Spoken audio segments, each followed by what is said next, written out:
Boa noite, pessoal. Boa noite a todos. Sejam bem-vindos. Queria inicialmente agradecer a presença de todo mundo. Aqui a gente fala sem microfone. Esse microfone é só para gravação. Então tem que falar alto mesmo, tá? Porque não pode usar microfone. Esse microfone. Não. Muito obrigada a todos aqui hoje. A gente vai ter mais um.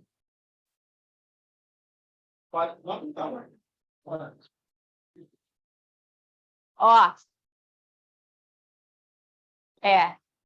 A gente vai ter mais hoje um debate sobre TERJ, mantendo a tradição da nossa sociedade e com um tema, na verdade, dois temas muito palpitantes, porque fazem parte da nosso dia a dia e tem um impacto, eu diria que eu acho que é o maior impacto na pneumologia, né? Porque são duas doenças extremamente subdiagnosticadas, né? Tanto a doença do sono e a asma, e com um impacto na qualidade de vida das pessoas absurdo. Então, é uma honra para mim ter aqui meu amigo Fernando e o Elabras para falar desses dois temas e tentar unir esses dois temas. A gente vai começar com o Fernando Azevedo falando sobre o estado da arte em sono e asma, né, como que essas duas doenças interagem, e depois o Elabras vai mostrar para a gente um caso clínico de uma asma de difícil controle, todas as artimanhas e as nossas ferramentas que a gente pode fazer para que a gente consiga o controle disso. Mais uma vez, muito obrigada. Eu queria agradecer a Chiesi o apoio para a realização de mais um debate sobre TERJ, e vamos em frente. A gente está sem microfone, tá? Que aqui não pode usar microfone, então eles vão ter que botar uma voz, esse microfone é só para a nossa gravação lá do YouTube. Mais uma vez, obrigada. Fernando. O som consegue diminuir? O som do ambiente? Eu vou pedir para o João diminuir.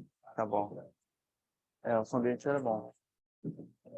Se eu pegar o pointer aqui, onde é que eu troco? Onde é que eu vou trocar esse aqui e o pointer é onde?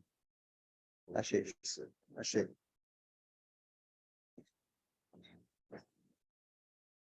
Pode?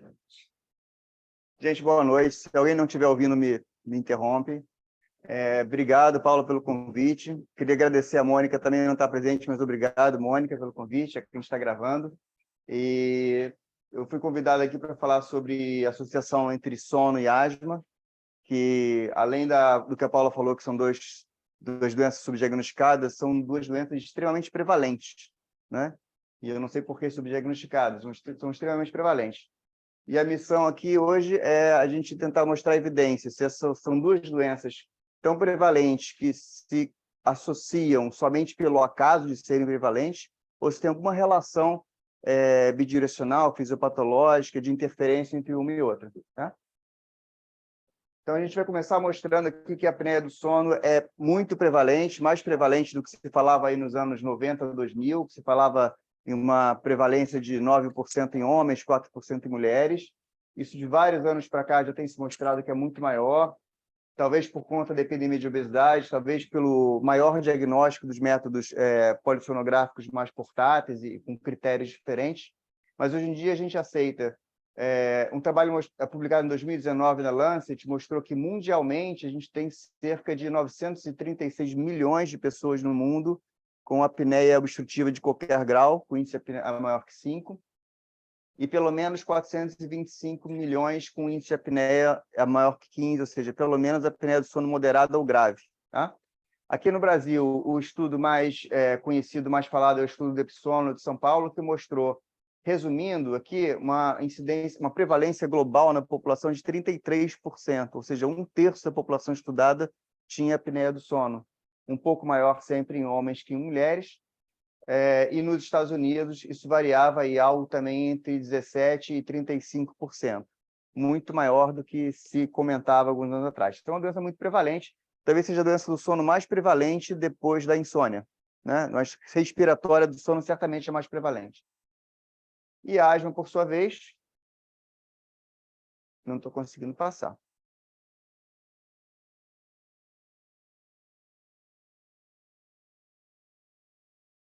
Dá uma ajudinha aí no slide.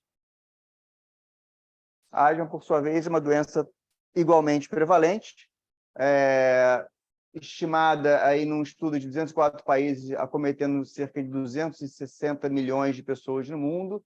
Nos Estados Unidos, 25 milhões, 8,4% dos adultos. E no Brasil, no site da SPPT, tem uma estimativa de 20 milhões de pessoas acometidas.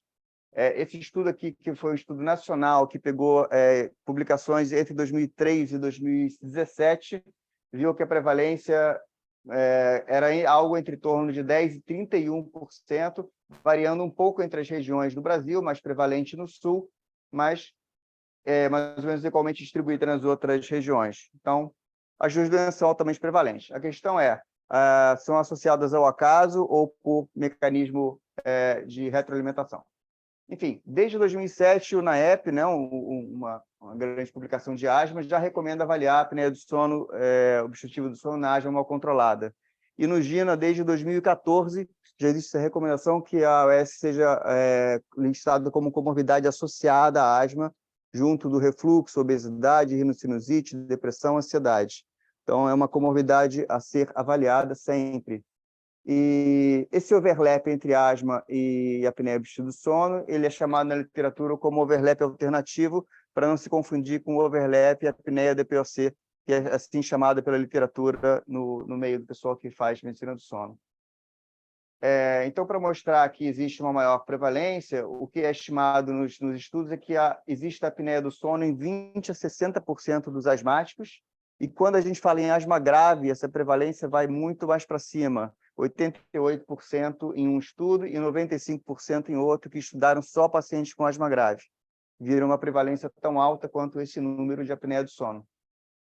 A relação entre elas, quem dera fosse tão simples assim, como achar que a asma, através de alterações ventilatórias e alterações inflamatórias da via aérea, e a apneia do sono através de remodelamento ou inflamação TH1 na via aérea, uma a facilitasse a outra. Mas é um pouco mais complexo que isso, porque ambas as doenças têm em comum comorbidades que se retroalimentam, né?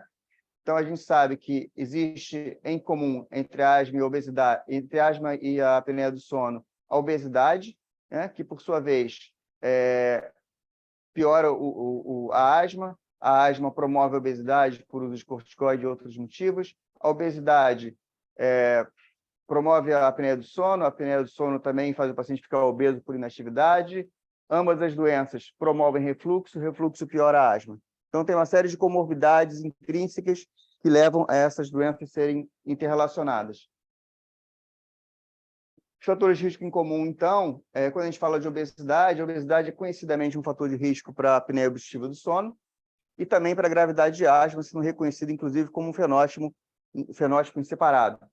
A obesidade ela muda a estrutura da via aérea superior, fazendo um acúmulo de gordura faríngea, e isso, então, aumenta a colapsabilidade. A obesidade reduz a capacidade residual funcional, fazendo, então, com que a traqueia fique menos pressionada, isso também aumenta a colapsabilidade. O refluxo, como outro fator associado, ele é um preditor independente do IMC para a pessoa ter ronco habitual. O paciente com refluxo ronca mais, independente de ter apneia ou não, geralmente por inflamação de via aérea. Ele é um preditor do aumento de risco para apneia do sono em pacientes com asma, com hazard ratio de 11,4, tem uma relação bastante importante. O refluxo pode causar espasmo, inflamação e edema das vias aéreas superiores, também alterando a estrutura e aumentando a colapsabilidade, e ela aumenta o risco de exacerbações da asma em torno de 2 vezes. Não listada naquela grande tabela, mas também importante, é a rinite ou rinocinusite, bastante presente nos asmáticos, que faz com que a gente tenha uma maior resistência de via aérea, na inspiração, uma maior pressão negativa necessária, por conta da redução do calibre, e com isso a gente aumenta a colapsabilidade das vias aéreas também. Então, vamos ver aqui em números como que a asma influencia a prevalência ou a gravidade da apneia do sono. A prevalência da apneia em asmáticos está algo em torno de 50%, né? Isso num estudo, numa meta-análise de 2017, que incluiu 7.675 pacientes, ou seja, é bem robusto o número, né? A asma tem uma maior prevalência na apneia do sono, com odds ratio de 2,6. A asma promove o maior risco de desenvolver a apneia do sono, em vez de prevalência, falando em incidência, com odds ratio de 2,3. E também aumenta isoladamente o risco de roncos primários, independentes de apneia. a gente tem, prospectivamente, um risco de surgimento da apneia do sono, estudado por polissonografia, num estudo feito aqui entre 2000 e 2010, se eu não me engano, em Taiwan, que envolveu 38 mil pacientes, é um estudo populacional, uma coorte populacional, que mostrou que o hazard ratio ajustado para desenvolvimento da asma era 1,87, 87% a mais de risco. E essa aqui é uma curva, então, mostrando ao longo do tempo a incidência cumulativa da apneia obstrutiva do sono nos asmáticos, nos não asmáticos e no asmáticos, como isso foi diferente ao longo do tempo. Tá? Não é uma associação só pelo acaso, então. Num dos estudos prospectivos em apneia do sono mais conhecidos, que é o estudo de Wisconsin, que é um estudo que existe desde 1988, que acompanha pacientes com risco cardiovascular, e entre as coisas estudadas, a apneia do sono está envolvida. Eles fizeram, então, uma análise com polissonografia, e isso é importante porque tem vários estudos que não usam polissonografia, usam escalas de risco de apneia, como Stop Bang, escala de Berlim. Esses estudos que eu estou citando são estudos que comprovaram a apneia com polissonografia e não somente por questionários. Após 4 anos de acompanhamento, eles viram que existia um risco relativo de desenvolver asma de 1,39 e após 8 anos um risco relativo de 1,58, isso mesmo ajustando para o índice de massa corporal, ou seja, não tinha uma relação com obesidade, mesmo nos pacientes não obesos isso aconteceu, e também é ajustado pelo ganho de peso, ou seja, não só pelo IMC basal, mas com a variação do IMC ao longo do tempo. E como a altura geralmente não muda, o que mudou foi o peso, né? E viram também que a cada 5 anos de duração de asma, ou seja, esse risco era cumulativo, essa incidência aumentava em 7%. Né? Na asma grave, então, a prevalência é maior ainda de apneia obstrutiva. Nesse estudo prospectivo, poucos pacientes, mas tinha polissonografia envolvida, polissonografia domiciliar, foi visto que 88% dos pacientes com asma grave tinham um índice de apneia acima de 15, ou seja, pelo menos apneia moderada. Tá? Esse risco era 58% na moderada e 30% nos pacientes sem asma. Então, mostrando uma diferença bastante importante. E outra coisa que foi vista de interessante é que o número de visitas à emergência por ano se relacionava com a maior chance ou não com um hazard ratio do paciente ter asma ou não.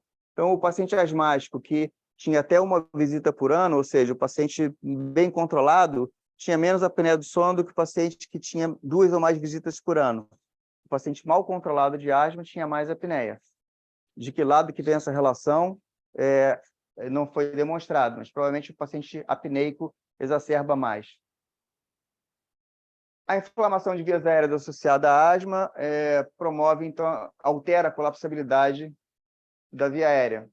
E existe um outro mecanismo, além de anatômico, de via aérea, que é a própria fragmentação do sono do asmático pela asma noturna faz despertares mais frequentes. Despertares mais frequentes promovem um fenômeno chamado loop gain, ou seja, quando você desperta, você hiperventila. Essa hiperventilação diminui o tônus da musculatura dilatadora faríngea e promove mais um evento respiratório. Então, a própria asma noturna fazia com que o paciente tivesse mais eventos de hipopneia por alteração ali do próprio controle ventilatório. Bom, uma coisa interessante daqui é que o tratamento da asma pode influenciar o aparecimento, a prevalência de apneia do sono por motivos medicamentosos. O paciente asmático que usa muito corticoide sistêmico tem ganho de peso, aumento de gordura faríngea, ou seja, Cushing, né? Cushing secundário, obesidade central miopatia, e esse aumento da circunferência de pescoço com acúmulo de gordura cervical comprime a via aérea. Né? E o uso do corticoide inalatório, que é algo muito interessante, faz disfunção da miopática, disfunção da musculatura dilatadora da faringe. Um mecanismo talvez parecido com a rouquidão que a gente vê com o corticoide inalatório, uma disfunção muscular. Essa disfunção muscular faz maior colapsabilidade, então encontraram um hazard ratio de 1,33 para os pacientes usando corticoide inalatório versus os que não usavam como tratamento. Isso aqui mostrando que também a apneia obstrutiva do sono aumenta o risco de exacerbações da asma, não só de prevalência, com odds ratio de 3,4. E talvez passe pelos mecanismos de refluxo e inflamação neutrofílica pela hipóxia intermitente. E esse estudo aqui fez um odds ratio dos vários fatores associados que podiam piorar o controle da asma nos pacientes de pior controle. Então, a gente vê aqui que a apneia obstrutiva do sono foi o quinto fator em matéria de odds ratio para promover um difícil controle da asma. E esse gráfico aqui mostra nos pacientes que tiveram 3 ou mais exacerbações no ano versus os que tiveram um só, como a apneia do sono era mais prevalente nesses pacientes. Último slide sobre a associação entre a apneia e a asma, depois eu vou para a asma e a apneia, que é a gravidade das exacerbações nesse paciente são maiores e o risco de controle inadequado também é maior, né? E isso, em alguns estudos mais que viram ali inflamação, biópsias, mais scar reduzido principalmente, viram que existia um aumento do número de neutrófilos no escarro desses pacientes com apneia obstrutiva do sono versus os eosinófilos do paciente não apneico. Então, existia uma mudança do padrão inflamatório e isso aí acaba, a gente sabe, o Elaba já falou muito bem disso, uma dificuldade maior de controle do paciente neutrofílico do que o paciente eosinofílico, né? Menos opções medicamentosas ou menos resposta medicamentosa. Vamos lá. Se tudo isso é verdade, então a gente deveria esperar que o tratamento da apneia também melhorasse a asma, melhorasse o controle, né? Então a gente tem que ter comprovado isso para poder acreditar nisso tudo que eu falei. Isso tem comprovação. Pelo menos 2, tem mais estudos, mas aqui eu citei 2, mostraram que o uso de CPAP diminuíram o risco de exacerbação do paciente asmático. E essa redução foi da ordem de 35% para 17% em 6 meses, né? Praticamente a metade. Mostraram também que o uso do CPAP melhorava o controle do asmático medido pelo ACT. Né? Essa redução da porcentagem de asma não controlada foi de 41% para 17% nos pacientes que usaram CPAP. Mostra-se que o CPAP diminuiu os sintomas de refluxo, portanto, tendo algum impacto sobre o controle da asma, também diminuindo o impacto do refluxo sobre a asma, de maneira indireta. Tá? E para não dizer que médico do sono só fala em CPAP, tem um estudo também com aparelho intraoral, uma terapia não CPAP, onde mostrou que o uso do aparelho intraoral melhorava também o controle da asma medido pela ACT. O viés desse trabalho aqui é que ele não usou um grupo controle, ele comparou só o paciente que usou ou não usou, exatamente, com ele mesmo, exatamente, perfeito.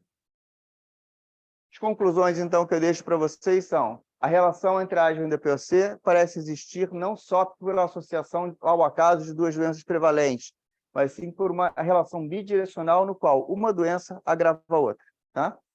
A apneia do sono deve ser considerada sempre em pacientes com asma grave ou de difícil controle, a não ser que exista um fator muito claro, mas no paciente que você não conseguiu chegar a um motivo muito claro, considere fazer uma polissonografia nesse paciente.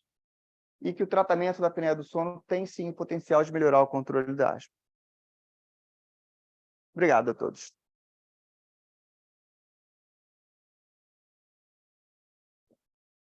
Tá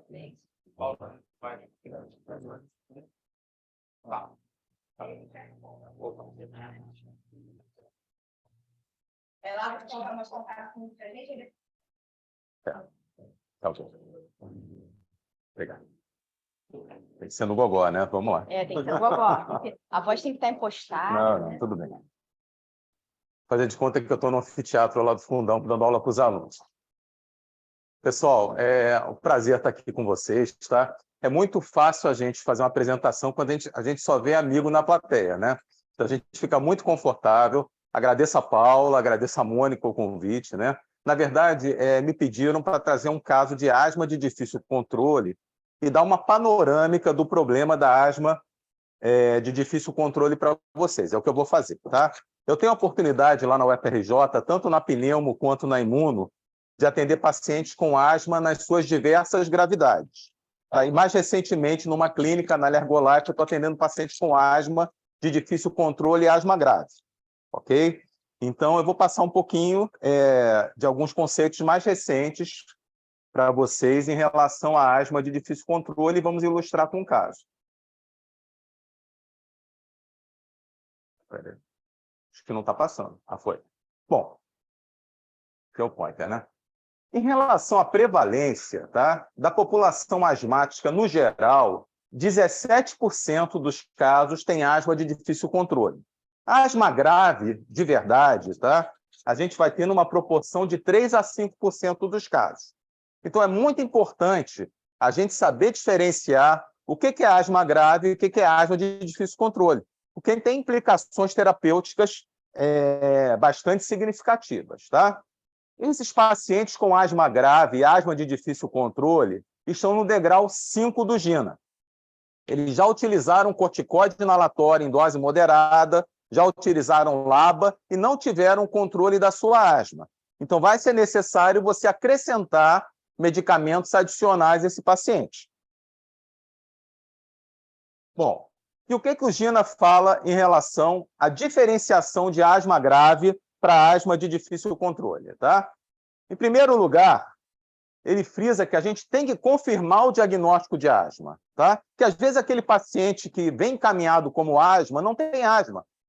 Quem não teve uma situação parecida? Recebeu uma cardiopatia, recebeu uma outra alteração. A gente viu nos jornais recentemente aquele caso triste da criança que broncoaspirou um prego e foi tratada como asma numa emergência e veio a falecer de hemoptise, tá? Então, o diagnóstico diferencial é fundamental, quando o paciente não melhora, principalmente, tá?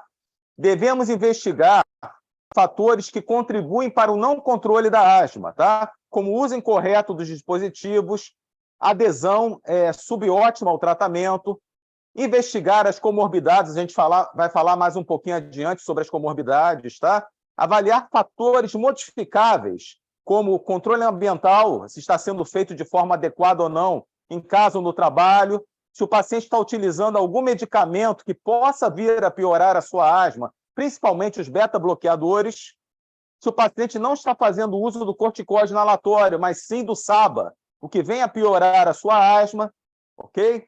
E tratar também ansiedade, depressão, isso é uma coisa que nos nossos dias, infelizmente, é uma realidade, tá? Ansiedade e depressão nesse pós-Covid, tá? Está marcante, está afetando em muita qualidade de vida desses nossos pacientes.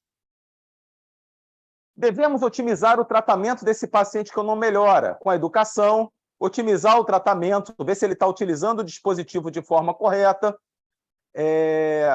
considerar um tratamento não farmacológico, eventualmente, se o paciente fumar, cessar o tabagismo, fazer exercício, perder peso, tá? Em relação à perda de peso, eu tenho um caso emblemático lá na asma grave da pneumo, de uma paciente que tinha uma asma grave, não controlava com nada, tá? Fez a cirurgia da obesidade, a paciente agora só usa beta-2 agonista com corticoide inalatório com ACT de 25.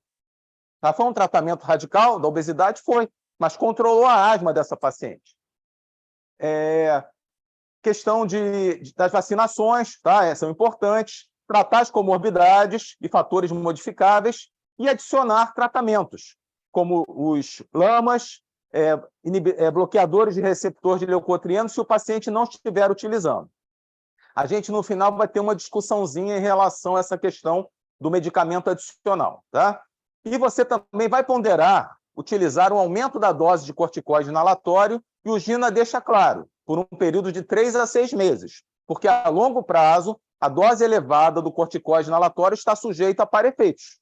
Então, devemos realmente tentar evitar esse corticoide inalatório em dose alta por um período prolongado. Só que, no final, a gente vai ter uma discussão também em relação a esse aspecto. Bom, se o meu paciente ainda continua não controlado, apesar dessas medidas, nós temos um caso de asma grave, tá? E, obviamente, nós vamos avaliar esse paciente em relação à possibilidade de um fenótipo T2 elevado e ponderar o uso de imunobiológicos.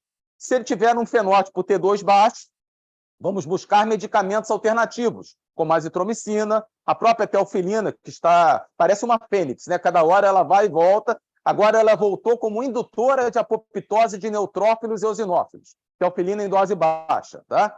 Ok?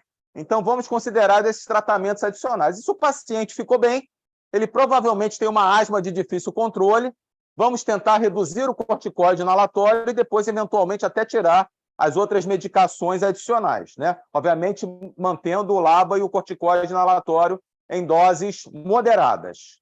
Nem tudo que sibila é asma, essa frase a gente já ouve desde a faculdade, tá? Então, esses são os principais diagnósticos diferenciais. Eu falei do corpo estranho, mas tem N diagnósticos diferenciais de acordo com a faixa etária do seu paciente, ok? Então, realmente, ponderar isso, tá? Principalmente quando o paciente que é taxado com diagnóstico de asma, ele não melhora, tá? Então, ponderar o diagnóstico diferencial, e o Gino é bem enfático em relação a isso.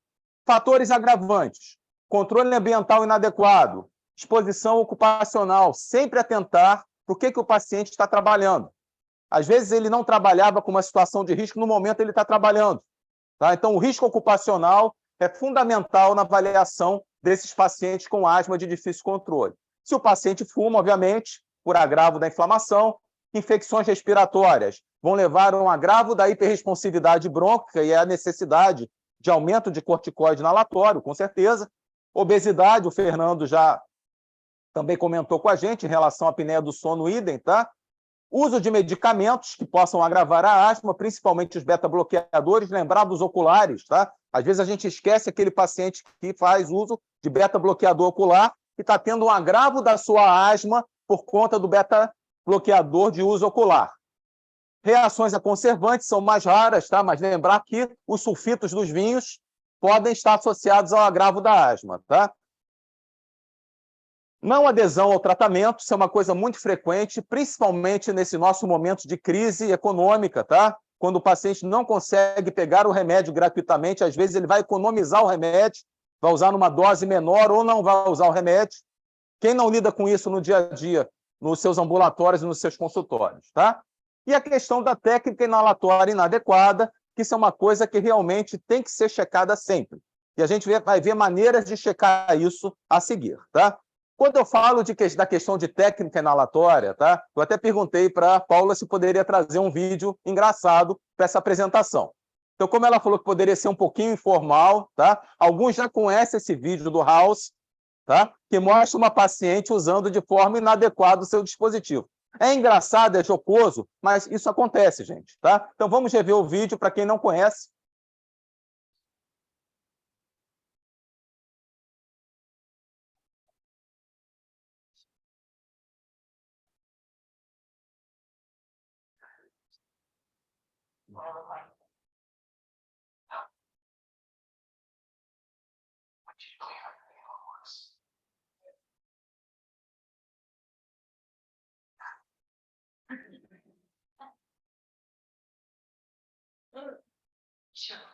Eu só fiquei curioso para saber o que ele falou para ela depois desse atendimento, né? Deixa eu passar. Então, gente, tá? Eu acho que é melhor passar, que senão vai até o final. Bom, saindo da ficção, voltando para a realidade, tá? Peraí, passou demais. Deixa eu voltar aqui. Tá? A gente tem esse trabalho recente do nosso amigo... passou. Acho que eu apertei o botão errado. Nosso amigo Carlos Leonardo, tá? Trabalho feito lá na UF, com 51 pacientes e 84,3% tinha uma técnica inalatória incorreta na primeira avaliação do seu ambulatório especializado. Observem que prevalência elevada, tá? Isso feito através de uma avaliação observacional, tá? No atendimento, tá? Nós, lá no Fundão, há 2 anos atrás, tá? E levamos esse trabalho para a Sopterge, tentamos fazer uma técnica preconizada pelo professor Omar Usmani, tá? Do Brompton Hospital. Eu tive a oportunidade de ver essa técnica descrita por ele numa aula, tá? Na verdade, ele sugeriu que fizesse, eu não me apropriei da patente dele em relação a essa técnica, tá? Simplesmente pedir para o paciente gravar um vídeo em casa, no seu celular, e trazer para a consulta e mostrar como ele está usando o seu dispositivo. Tá? E o que a gente observou com 53 pacientes? Tá? 66,4% desses tinham erro, tá? Na hora de usar o dispositivo inalatório, mesmo tendo sido treinados na consulta. Tá? Então, essa é uma técnica interessante, por quê? Às vezes, no consultório, no ambulatório, o paciente já fez o remédio no horário pré-determinado, né? O paciente não levou o dispositivo, a gente não consegue avaliar. E quem não tem celular atualmente? Né? A maior parte dos pacientes tem celular que pode gravar um vídeo. Tá? Então, isso é uma técnica que o professor Usmani sugeriu que a gente pode utilizar na nossa prática. Okay? Bom, as comorbidades. Rinocinusite, tá? Lembrar das vias aéreas unidas por diversos mecanismos, a rinite e a sinusite agravam a asma, tá? Aquelas chamadas que a gente brinca, as vias aéreas unidas são as United Airways, tá? Uma companhia aérea, tá? Só que é muito importante na nossa avaliação pneumológica olhar o nariz, olhar as vias aéreas superiores, pensando na apneia do sono. Depois eu vou fazer uma pergunta para você de como o clínico, tá? Sem utilizar questionários na sua avaliação, pode se valer do exame físico da história somente para indicar uma polissonografia. Essa é a pergunta que eu ia fazer para você depois. Tá ok? Refluxo gastroesofagiano, as micoses broncopulmonares alérgicas, tá? Testar, dosar IgE total, tá? Dosar IgE específica para aspergilos, principalmente, que é o principal fungo relacionado às micoses alérgicas. Ver a eosinofilia do paciente, tá? Se tem eosinofilia. Avaliar ansiedade, síndrome do pânico, depressão, cardiopatias, distúrbios da tireoide, deficiência de alfa-1 antitripsina, eventualmente, pode se manifestar como asma grave. Imunodeficiências, é muito comum associação de asma com deficiência de IgA. E esses pacientes fazem muita infecção respiratória, agravando a sua asma, tá? E, por fim, a apneia obstrutiva do sono. Fernando já colocou para a gente a importância. Pois bem, de forma objetiva, um caso clínico de asma de difícil controle, uma paciente jovem de 20 anos, do sexo feminino, branca, natural do Rio de Janeiro, técnica de enfermagem. Teve início do seu quadro compatível com asma há cerca de 2 anos, tinha história de rinite alérgica. Foi atendida numa unidade primária, onde fez uso de beclometasona e, posteriormente, de formoterol com budesonida, em cápsulas, sem controle da sua asma. Foi encaminhada para o HU, para o nosso serviço de imunologia. Aqui é interessante que esse caso teve uma avaliação tanto da imuno quanto da pneumo no aspecto funcional pulmonar, que eu vou mostrar para vocês adiante. Essa paciente tinha sinais de rinite ao exame físico, tá? Sem secreção pós-nasal. MV reduzido universalmente, sem adventícios, cardíaco ok, seu ACT era de 15 e tinha um EVA da rinite de 2, estava com a rinite controlada, tá? Sem evidências clínicas de outras comorbidades, como refluxo, ansiedade, depressão, sinusopatia, cardiopatia e apneia. Tinha boa adesão e fazendo uso de forma correta aos seus dispositivos. Estava em uso de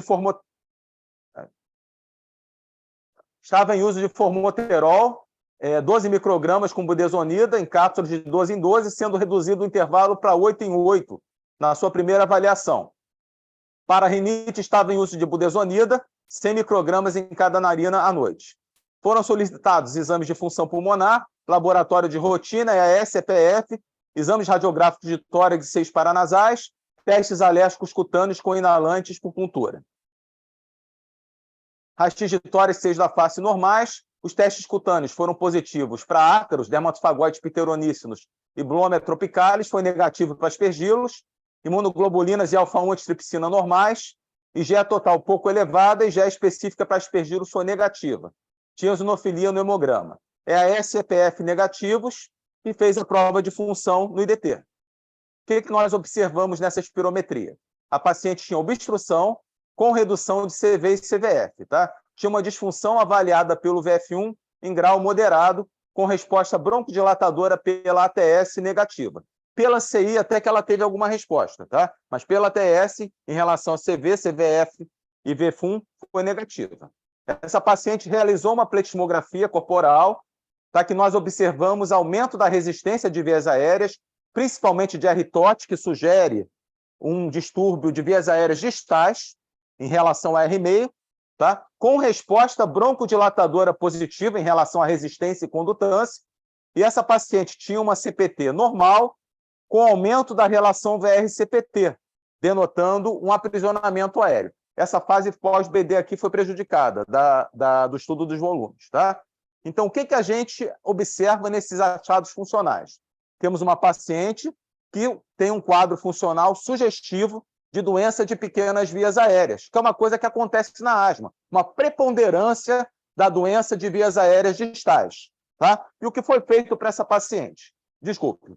Ela também fez uma tomografia de tórax, que mostrou sinais de aprisionamento aéreo bilateralmente na fase expiratória, outro achado de doença de pequenas vias aéreas, ela continuou com a sua asma não controlada após o aumento da dose de formoterol e budesonida em cápsulas e foi trocado o seu medicamento por formoterol e beclometasona spray em partículas extra finas, tá? E uma dose de beclometasona adicional. Essa paciente persistiu com não controle da sua asma e foi prescrito, tá, seguindo até as orientações do GINA, um medicamento adicional. Foi prescrito tiotrópico, na dose de 2 jatos uma vez ao dia, tá? E essa paciente evoluiu com controle da sua asma, tá? Sendo suspensa essa beclometasona adicional após 3 meses. Então, uma paciente que continuou com dose moderada de corticoide inalatório, com LABA e com o LAMA, tá? E obteve controle da sua asma, se adequando à orientação do GINA, tá? E a gente não passou desse período de 6 meses com o uso do corticoide inalatório em dose elevada. Eu vou voltar a falar nisso no final, que a gente vai poder discutir isso na hora da discussão. Bom, como eu falei para vocês, tá? Apesar da diretriz do GINA, tá? Obviamente a gente tem flexibilizações e existem algumas questões que não estão plenamente respondidas. Algumas eu trago para vocês, tá? Aqui no Brasil, a gente, no PCDT de asma, nós não temos um LAMA aprovado, tá? O LAMA o paciente teria que adquirir, ou então vai utilizar um SAMA, que tem um custo mais acessível, né? Eventualmente, tem farmácias que dão gratuitamente, tá? Mas nós não temos LAMA. Então, na nossa população, talvez não seja mais interessante, antes de associar um LAMA, nós aumentarmos a dose do corticoide inalatório, visando uma questão de farmacoeconomia, tá? Em relação à avaliação da inflamação, infelizmente, tá? Eu acho que a maior parte dos serviços do Rio, tá? Não tem feno disponível, tá? Eu tentei comprar feno lá para o Fundão, pelo hospital, para assistência, não consegui, teria que ser vinculado a um projeto de pesquisa, tá? E o custo era absurdamente caro. Tá? Não sei se vocês na França têm feno à vontade, né? Mas o custo era absurdamente elevado e teria que ser vinculado à verba de um projeto de pesquisa, tá? Então, nós realmente não temos feno disponível para a nossa prática. Inclusive, na prática privada, eu não sei nenhum lugar que faça o feno também, tá? Mas aquele paciente com avaliação do feno, será que não seria interessante nós aumentarmos o corticoide inalatório antes de adicionar o LAMA, se ele tiver um feno elevado? Tá? Ou se esse paciente tiver um feno baixo e ele tiver uma obstrução mais marcante no estudo funcional, nesse caso, a gente não indicaria de cara o LAMA, ele se beneficiaria mais de um LAMA do que o aumento da dose do corticoide inalatório. E, por fim, um aspecto que está sendo muito valorizado no exterior, porque eles têm uma facilidade grande de prescrever o biológico, tá? Essa questão de custo em alguns países não é tão importante. No Brasil é importante, tá? Se aquele paciente que você está utilizando dose moderada de corticoide inalatório, está utilizando o LABA, ele não ficou bem, mas ele tem um feno muito elevado, será que eu já não poderia passar o imunobiológico para esse paciente diretamente, sem associar um LAMA e sem aumentar a dose do corticoide inalatório? Então, são questões pendentes, tá? E eu acho que o GINA deixa a gente um pouco à vontade para ter esse jogo de cintura de acordo com o país que a gente vive, tá? Não devemos esquecer, infelizmente, que a gente está no Brasil e esses aspectos financeiros todos têm que ser levados em consideração. Obviamente, o paciente que tem indicação de biológico, a gente tem que realmente correr atrás, tá? Se o paciente ainda não está disponível, tá? O omalizumab e o mepolizumab via LME. A gente espera que até o final do ano, né, Ganta? A gente conversou sobre isso, venha a ter disponível por LME esses medicamentos, tá? Para os planos de saúde, a gente tem o OMA, tem o DUP, tem o MEPO e tem o BENRA disponíveis, com critérios bem definidos, tá? Então, se o paciente tem indicação de biológico, a gente vai ter que realmente correr atrás de obter o biológico, nem que seja no momento por via judicial pelo SUS, tá ok? Mas, em alguns casos, será que realmente é necessário o biológico? Tá? Isso aí são reflexões que nós temos que ter no nosso dia a dia, tá bom, gente? Muito obrigado pela atenção de vocês, tá? Obrigado pela atenção de todos, foi um prazer estar aqui com vocês, tá? E agradeço a participação desse médico convidado aqui também, tá?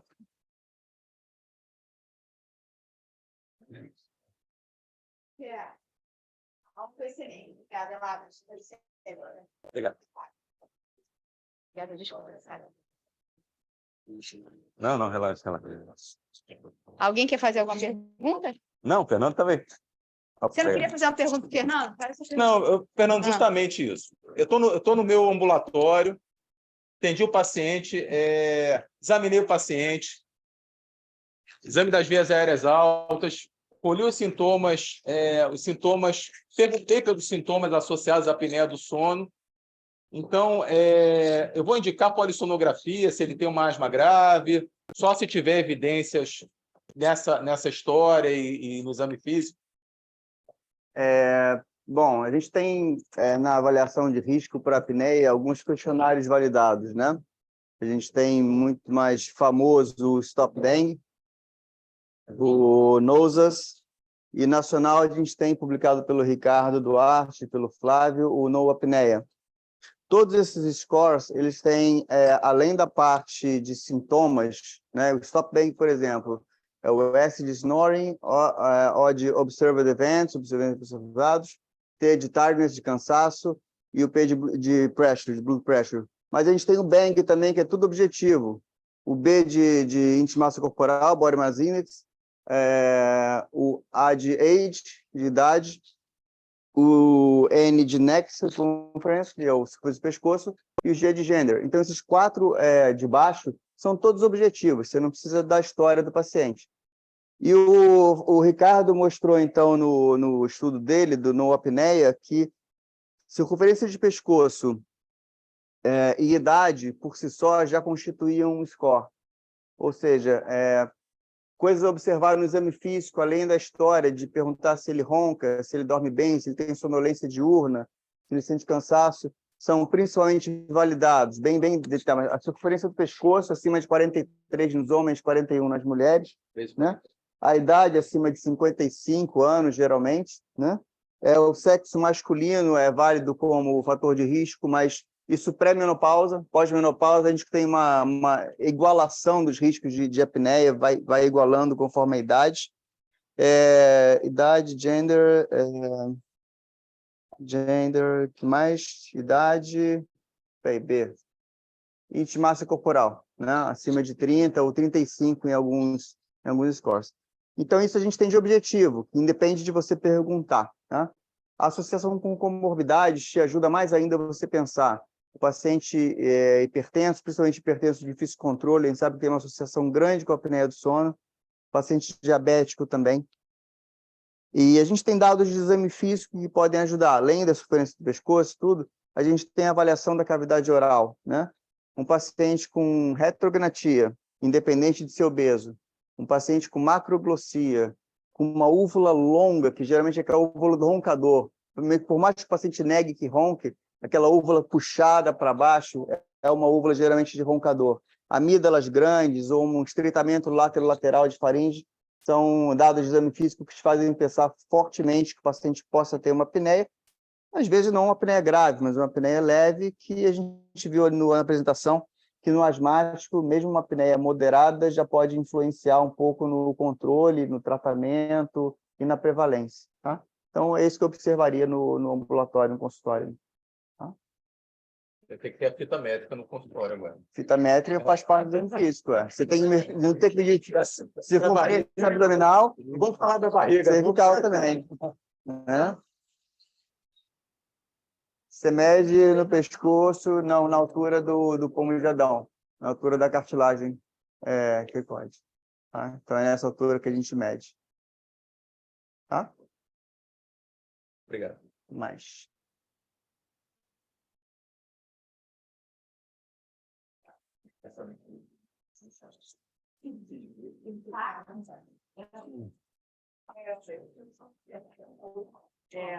Agora, em relação à asma, se nós não estamos usando esse recurso terapêutico do LAMA numa proporção menor do que deveria ser usado na asma. Porque, por exemplo, essa paciente que você mostrou, eu logo observei que ela tinha uma CPT CVF diminuída. Pois é. Então, logo ali na Espiro, né, aí a gente já vê que é uma paciente que tem um aprisionamento aéreo importante, ela tinha realmente um aumento do volume residual importante. Então, eu fico questionando, assim, os pacientes com asma grave, vamos dizer assim, antes de ir para o imunobiológico, eu gostaria de ter uma experiência, assim, maior usando lama, porque eu tenho os casos que eu tive experiência, realmente a gente observou uma boa resposta, igual você observou na sua paciente quando você começou, até tinha comentado aqui com ela, né? Eu faria um lama para essa paciente. Então, eu acho que até agora eu vou elucubrar, não é uma comprovação científica, mas eu acho que aquela asma que está precisando de corticoide inalatório em altas doses, em vez da gente ficar aumentando o corticoide inalatório, que a gente poderia acrescentar um lama. Nos poucos, é uma coisa off-label, né, mas nos poucos casos que eu observei, eu tive uma resposta muito boa, especialmente nesses com que a gente observa que tem um aprisionamento aéreo importante, né? Vamos dizer assim, uma obstrução de pequenas vias aéreas bem evidente. Sim. Fátima, eu concordo plenamente com você. Já tô aqui. Eu concordo plenamente com você. Agora, olha que coisa, não está incluso no PCDT o LAMA, né? A gente tem 2 biológicos que são ótimos, tem suas indicações, 2 medicamentos excelentes, mas a gente vai comparar o custo, né, de um biológico com o custo de um LAMA para o governo, né, não teria sentido, né?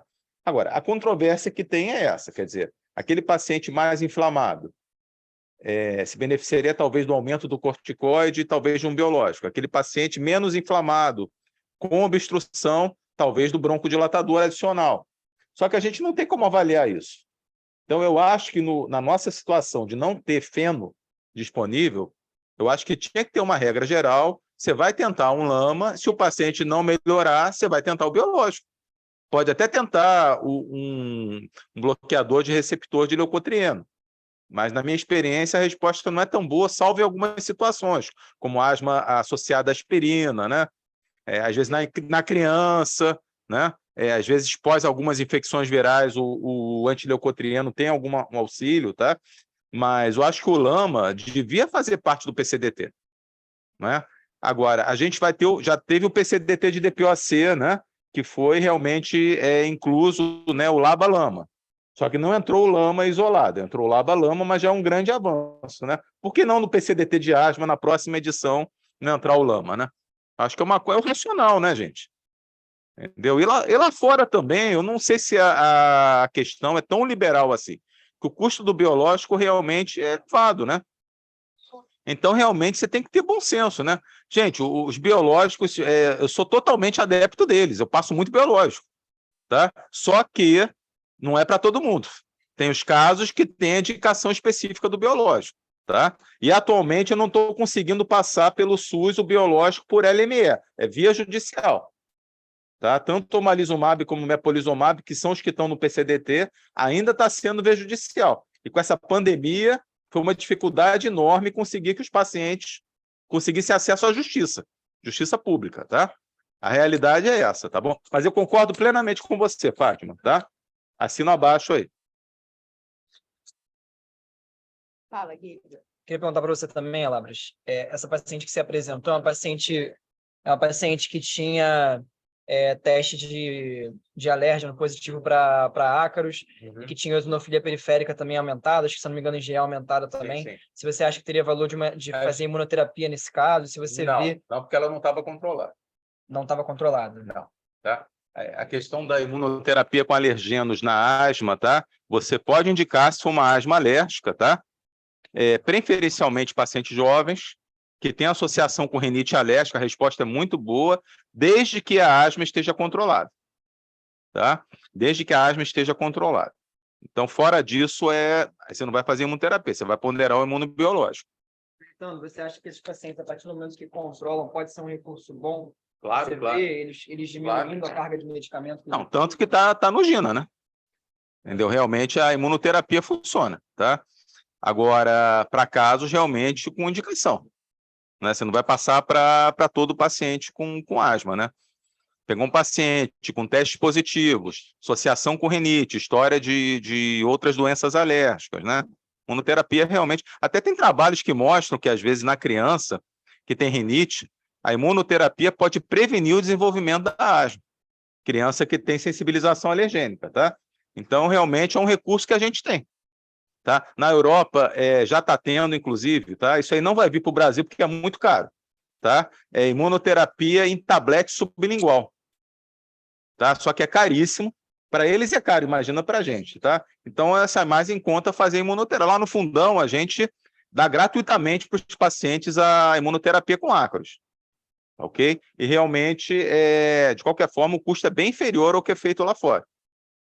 Pegando esse gancho aí com o que o Elabras falou de Não, custo, não tem, né? não tem idade.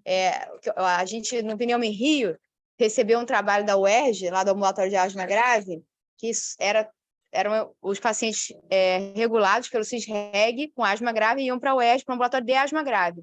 De todos os pacientes que foram encaminhados, menos de 10% eram realmente asma grave. A maior parte era uma asma não tratada. E aí, falando o que a Fátima falou, precisava talvez assim de ampliar com mais broncodilatador, incluir o lama e tratar. Então, é um problema muito maior do que a gente imagina, né? E aí, continuando nessa questão do custo, às vezes pode parecer mais tentador prescrever um imunobiológico do que adequadamente melhorar aquela broncodilatação daquele paciente, né? E adequadamente garantir uma qualidade de vida para ele com muito menos recursos, muito menos custo. E aí a gente vai ter uma discussão bastante interessante no sábado, e aí todos vocês estão convidados, no Rubaiá, exatamente sobre isso, porque foi incluído agora, né, como ele já falou, para o CDT de DPOC, com LABA e LAMA, né? E as pessoas não só assim, fora do ambiente universitário, não sabem que isso é possível, né? Que é possível prescrever, mas também não sabem o custo que essa medicina de alto custo implica na gente, como um país que, na verdade, não é pobre, é rico, mas que não tem uma organização de saúde adequada para que contemple o tratamento das pessoas. Então, acho que vai ser uma discussão muito importante para a gente, né? Como pneumologista e prescritor de medicações de altíssimo custo, né? Com doenças que têm tratamento, mas que, às vezes, a pessoa não tem acesso ao tratamento e que muda a vida da pessoa, né? Como prescrever um lama não asmático, né? Então, acho que isso tudo são vários quadradinhos, né? Como fazer um diagnóstico de sono, né? De apneia do sono, né? Isso, então, é uma doença extremamente prevalente e totalmente à margem, né? Daquele rio enorme do que a gente tem de diagnóstico. Então, acho que é uma discussão muito rica mesmo e muito, muito importante. Parece besteira para quem está no dia a dia com isso, mas não chega onde tem que chegar nesse mundo de gente com essas doenças, né? Então, tem um paradigma que vai ter que mudar, né? A questão do acesso ao medicamento pelo SUS, tá? A realidade do nosso país é o quê? A população empobreceu, muitos pacientes não têm mais plano de saúde, ou se tem, é por causa do seu emprego, né? Tá? E esses pacientes que vão precisar de uma medicação de um custo maior, que não tenham plano de saúde, eventualmente tenham o dinheiro para pagar o médico, né? Eles vão ter que realmente ter esse remédio gratuitamente, senão eles não vão usar um remédio. Então, esse paradigma do médico do consultório, da clínica, não prescrever o medicamento pelo SUS vai ter que mudar. Sim. As pessoas vão ter que ter no seu computador lá os documentos todos necessários para poder prescrever o LABA-LAMA, entrando o LAMA no PCDT de asma, né? Vai prescrever o LAMA e os biológicos, né? Porque às vezes o paciente não tem convênio, ele tem o dinheiro para pagar a consulta do médico, né? Eu sempre brinco que o médico não é o mais caro. O caro são os exames, o caro é o hospital e o caro são os remédios, não é? Então, o médico vai ter que ter no seu computador do consultório o LME, o seu laudo, o seu termo de consentimento, o receituário próprio, tá? E realmente para poder ajudar o seu paciente. Essa é a nossa realidade, gente. Não. E o julgamento adequado do que vai usar, né? Assim, não prescrever indiscriminadamente qualquer coisa para qualquer um, né? Ninguém quer. Faz uma... Oi. Vou fazer a pergunta para o Elabras aqui, devolver uma pergunta. Na sua avaliação, os imunobiológicos são subutilizados só por conta do custo? Ou se você tivesse acesso restrito a ele, a gente estaria utilizando muito mais? ou se realmente você acha que é necessário seguir todo esse passo, esses steps do GINA, né? Ou se teria algum marcador biológico que a gente pudesse fazer esse bypass do step 1 para o step 5, já por algum marcador, enfim, se a gente está subutilizando só por conta do preço, ou porque realmente tem que seguir esses steps mesmo? Bom, o que acontece, tá? A gente tem aqueles pacientes que eventualmente vão ter um imunobiológico prescrito sem indicação.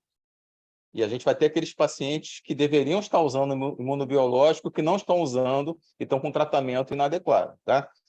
Em relação, existem já regras, tá, estabelecidas, eu não vou julgar se são rígidas demais ou menos rígidas, tá? Em relação ao SUS, tá? Temos que ter uma exacerbação no último ano com uso de corticoides e o paciente utilizando, sistêmico, e o paciente utilizando a medicação adequada e não tendo controle da sua asma. Em relação aos planos de saúde pela ANS, 3 exacerbações e a mesma coisa. Utilizou os medicamentos. Nesse critério,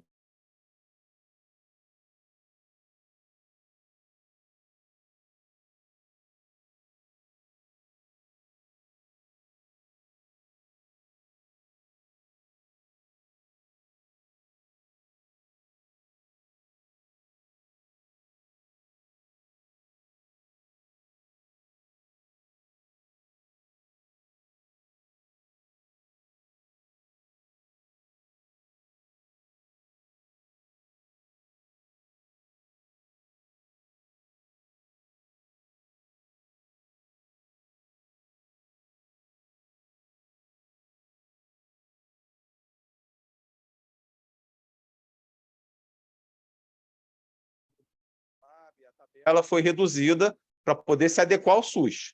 Mas fora do SUS, o custo é muito elevado, como em qualquer país, tá? O custo do biológico é elevado em qualquer país. Então, realmente tem que ter bom senso. Acho que a palavra é bom senso, né? Nem para mais, nem para menos, tá? Ok? E eu adoraria que realmente o LAMA entrasse no PCDT de asma, né? O que a gente acaba fazendo para o paciente que não consegue comprar um LAMA, tá? Às vezes a gente dá uma amostra, ele compra outra, é o que a gente faz, tá? Ou então a gente vai utilizar o atrovente. Tem jeito, é o que a gente vai poder fazer como medicação aditiva. E torcer para o paciente ter o eosinófilo aumentado, né? Que aí quando não tem, vamos para a azitromicina, vamos para a teopilina, né? Tá ok? Qual o percentual de pessoas que usam biológico? 1%, 2%? Essa população de asmáticos são de 3 a 5. Eu não pedi a situação. Nem eu. Entendeu?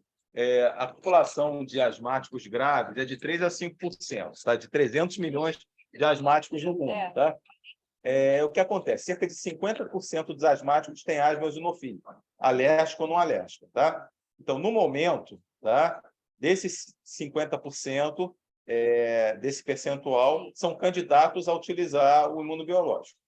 De 3 a 5% dos Exato. No total, metade desses, tá? Então, vai dar mais ou menos 1,5%. Isso aí. A 2,5%. A 2,5%. Eu queria perguntar aos colegas se alguém tem experiência ou já leu alguma coisa sobre a chance do meclidinho ser usado para asma. O que vocês acham? O meclidinho na asma, no lugar do... Não, olha só, o GINA atualmente autoriza qualquer lama, tá? Todos os lamas estão autorizados. Ok? Mas, assim... O mais antigo é o tiotrópico, que você tem mais experiência, né? Mas glicopirrone, meclidínio, você pode utilizar qualquer um. Como medicação aditiva, tá? Mas aí entra na mesma dificuldade, né? Sim, do paciente vai cair conseguir na acesso. mesma coisa, né? Quisera eu que entrasse qualquer um, não precisa ter, né? Qualquer um seria bem-vindo, né? Porque eu acho que no PCDT eles fazem licitação também, né? Entra uma coisa assim de custo, né? Quando eles avaliam, né? Tanto que só entrou o omalizumab e o mepolizumab, né? Como biológico no PCDT de asma, né? Que eles realmente fizeram um custo acessível para o governo, né? Entendeu? Realmente. Mas você pode utilizar qualquer lama que você quiser, tá? No degrau, degrau Oi. Oi, Maria. Eu acho que, na maioria das vezes, o paciente é mal controlado, como você falou. Mas um critério importante para você usar imunobiológico é se o paciente faz uso de corticóide oral, né? Aí eu acho que a gente abre mão do feno, é um paciente inflamado. Eu acho que é o critério principal para você usar imunobiológico. Se o paciente está usando o corticoide oral, você já assume que ele tem uma asma, se ele está respondendo, que ele tem uma asma eosinofílica. Se fosse neutrofílica, ele não ia responder ao corticoide oral. Então, tanto que em relação ao GINA, né? Não na ANS nem no PCDT, tá? Isso aí não entra, isso aí você eventualmente tem que fazer uma justificativa para isso, tá? O dupilumab entraria independente da contagem de eosinófilo, para o paciente córtico dependente, tá? Isso não está no GINA. No omalizumab entra. Não, o córtico dependente no GINA, naquelas indicações de cada biológico, tá? Dentro do dupilumab entraria aquele paciente córtico dependente, mesmo com eosinófilo baixo. Sim. Que você assume que ele é uma asma eosinofílica, tá? E eles testaram isso. Só entra no GINA o que fizeram trabalho. Então, daqui a pouco os outros podem fazer trabalhos também e entrar no GINA para qualquer paciente córtico dependente, né? Entendeu? Mas no momento é só o dupilumab para esses casos. Agora, se você estiver usando o corticoide, tiver uma dosagem de eosinófilo prévia elevada, aí sim você pode passar qualquer um. Pode passar mepolizumab, benralizumab, dupilumab e, dependendo até da IgE, eventualmente o omalizumab, tá? Dependendo da IgE e da sensibilização alergênica, ok? Mas esse é um sinal também da presença de uma asma eosinofílica. A resposta é o corticoide sistêmico. Que a asma neutrofílica responde mal, né? Entendeu? Por aí. Mais algum pedido? Acho que isso aqui não aumenta a nossa voz, não. Por quê?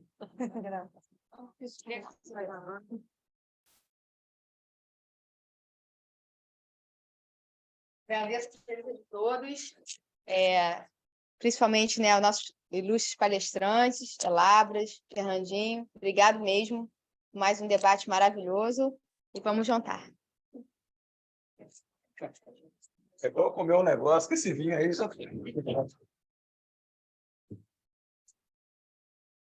Obrigada. Caralho, Caiu?